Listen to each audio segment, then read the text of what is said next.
नमस्कार बच्चों, हिंदी की कक्षा में आप सभी का स्वागत है। आज की कक्षा में हमारे अध्ययन का विषय है आपकी पाठ्य पुस्तक वसंत भाग 3 का पाठ 4, जो एक कविता है जिसका नाम है दीवानों की हस्ती। इसके कवि हैं भगवती चरण वर्मा। बच्चों, कविता का अध्ययन करने से पहले मैं आपको बताना चाहूँगी कि हम इस कविता का जो अध्ययन है किन बिंदुओं के अंतर्गत करेंगे। तो सबसे पहले हम इसका विषय परिचय पढ़ेंगे, उसके बाद कविता को पढ़ेंगे अर्थात कविता पठन करेंगे, फिर व्याख्या और अंत में शब्दार्थ करेंगे। तो बच्चों, आइए पहले मैं आपको इसका विषय परिचय करा देती हूँ कि कविता के अंदर किस विषय पर चर्चा की गई है।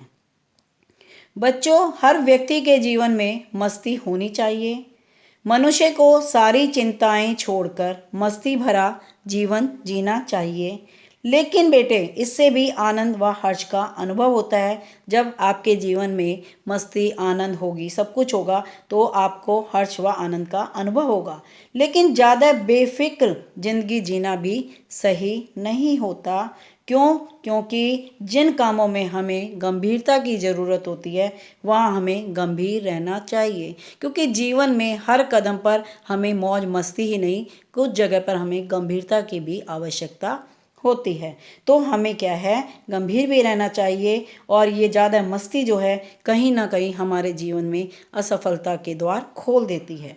तो आइए बच्चों, अब हम भगवती चरण वर्मा द्वारा रचित कविता दीवानों की हस्ती का अध्ययन करते हैं, जिसमें कवि ने मदहस्त और दीवानों को कविता में स्थान देकर अपने भावों और क्रियाकलापों को अनोखे रूप में प्रकट किया है।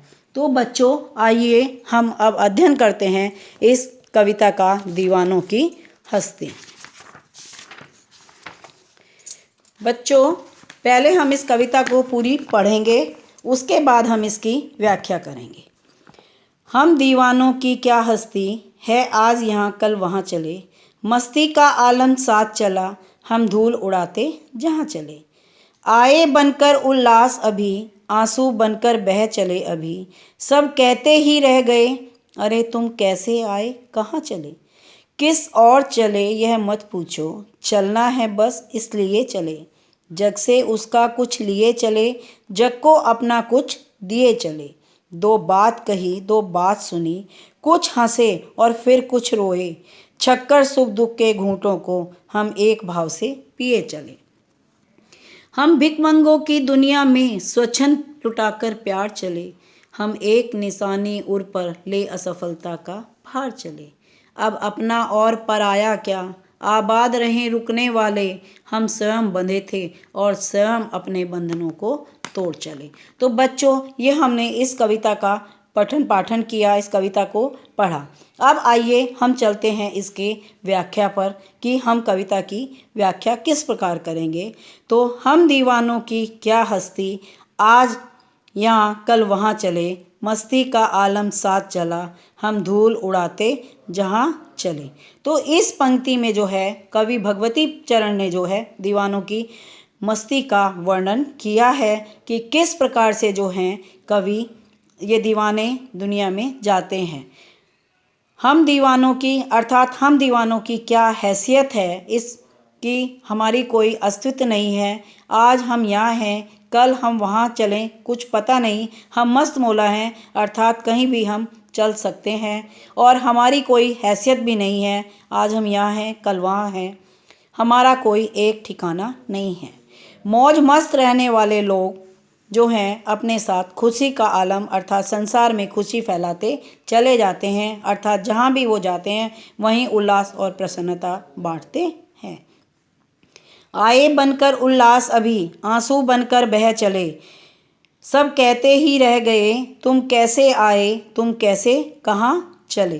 तो इसमें क्या है बच्चों, कवि कह रहा है कि जो मस्ती बिखारने वाले हैं वो जब भी आते हैं उत्साह के रूप में सीधे चले आते हैं, अर्थात वो अपने साथ क्या हैं, खुशियाँ लेकर आते हैं। आने को कवि क्या बताता है इसमें, उल्लास बताता है कि वो खुशियों के साथ आते हैं, और कभी आंसू के, और जब उनके ऊपर दुख आते हैं तो वो आंसू के रूप में बहकर चले जाते हैं। अर्थात ये दीवाने जहाँ भी जाते हैं वहाँ उल्लास और जोश का संचार कर देते हैं, और उसके इसी स्वरूप को देखकर, इसी रूप को देखकर लोग उनसे पूछते हैं कि तुम किस प्रकार यहाँ आए और किस प्रकार यहाँ से वापस चले गए।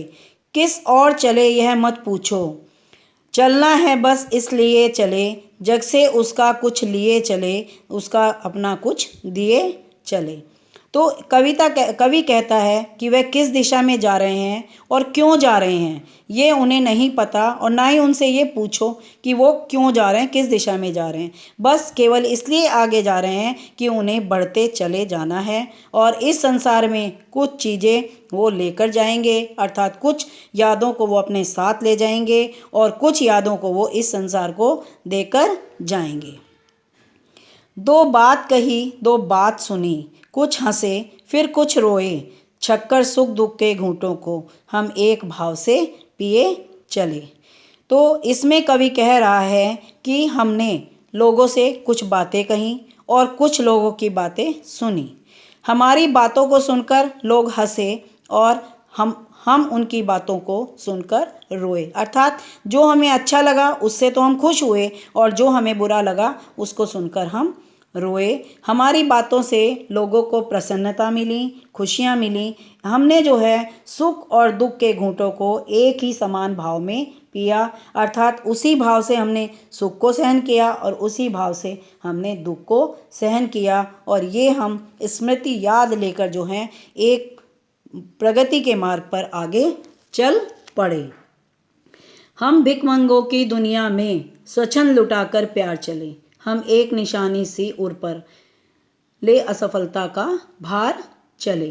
तो कवि इस पंक्ति में क्या कह रहा है कि स्वच्छंद रूप से प्यार लुटाने की बात कर रहा है। कवि कहता है कि हम भिखारियों की दुनिया में, अर्थात हम दीवाने, हम जो भिखारी हैं इस दुनिया में स्वतंत्र भाव से अपना प्यार लुटाकर चल रहे हैं, अर्थात हम सबको बराबर रूप से अपना प्यार दे रहे हैं, चाहे उसमें कोई असहाय हो या गरीब हो। हमने किसी के साथ भेदभाव नहीं किया। हम अपने प्यार को नौछावर कर रहे हैं, बिना भेदभाव के आगे बढ़ते चले जा रहे हैं। हम अपने दिलों पर निराशा और हताशा निशानी सी उर पर, अर्थात हृदय पर हम एक असफलता और निराशा का जो भाव निशानी है उसको लेकर हम चल पड़े। अब अपना और पराया क्या, आबाद रहें रुकने वाले, हम स्वयं बंधे थे और स्वयं हम अपने बंधन छोड़ चले। अब कवि इसके अंदर क्या कहता है कि हमने आज इसमें अपने और पराये की भावना को त्याग दिया है। अब हमारी केवल यही इच्छा है कि जो आबाद रहें, रुकने वाले जो यहाँ रुके हुए हैं, अर्थात जो इस संसार में हैं, वो खुश रहें, प्रसन्न रहें, उनको कोई परेशानी ना हो, और हमारे मन से जो है तेरे मेरे अपने पराये की भावना समाप्त हो चुकी है। हम स्वयं बंधे थे, स्वयं अपने बंधन छोड़ चले। कवि कहता है कि जिनको यहाँ रुकना है वो सदा खुश रहें, और हम तो आगे चले थे, हम चले गए, और जो यहाँ अपने बंधन हमने बांधे थे उनमें हम उनको आज खुद ही तोड़कर यहाँ से चले गए। अर्थात कवि क्या कहना चाहता है कि हमें आने जाने के नियम को नहीं रोक सकते, जो आएगा वो जाएगा भी। तो इस प्रकार से हमें क्या है, खुशी जो है रहना चाहिए, और वो यही इच्छा करता है कि हमारे जाने के बाद जो है यहाँ रहने वाले खुश रहें।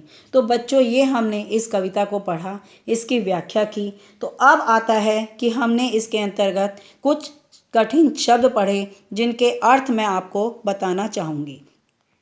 दीवाने कौन होता है? मस्ती भरा जीवन जीने वाले। आलम का अर्थ होता है संसार। उल्लास, खुशी। उल्लास का अर्थ क्या है? खुशी है। और ये है इसमें आपका अगला शब्द छक्कर सुख दुख के घूंटों को, अर्थात सुख और दुख छक्कर जी भरकर। भाव क्या है? एक रूप होता है। भीख मंगा किसको कहा गया है? भीख मांगने वाले को। स्वच्छंद का अर्थ है स्वतंत्र। निशानी का अर्थ है कोई भी चिन्ह छोड़ जाना। और आबाद खुश रहना।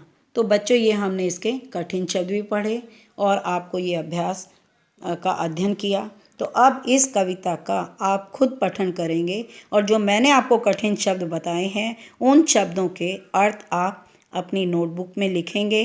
धन्यवाद बच्चों, आज की कक्षा में इतना ही काफ़ी।